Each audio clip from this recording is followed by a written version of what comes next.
আসসালামু আলাইকুম রহমতুল্লাহি ওয়া বারাকাতুহু। প্রিয় ভাইরা আমার, আবু দাউদ শরীফের 3092 নম্বর হাদিস। এই হাদিসে রাসূল সাল্লাল্লাহু আলাইহি সাল্লাম মানুষের যখন অসুস্থ হয়, তো অসুস্থ হওয়ার পরে যে অসুস্থটার একটা নিয়ামত, এই নিয়ামত সম্পর্কে বুঝাইছে।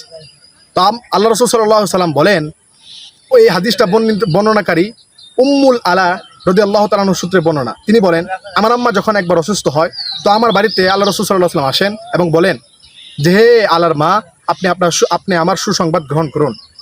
এই যে আপনি যে অসুস্থ, এই অসুস্থ একটা নিয়ামত। কেন?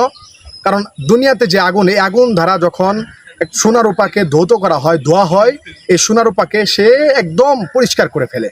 তো মানুষের জীবনে যখন অসুস্থ আসে, মানুষ যখন অসুস্থ ভোগী হয়, তখন তার গুণা সমস্ত গুণাগুলাকে একদম এই ধুয়ে মুছে সাফ করে দেয়।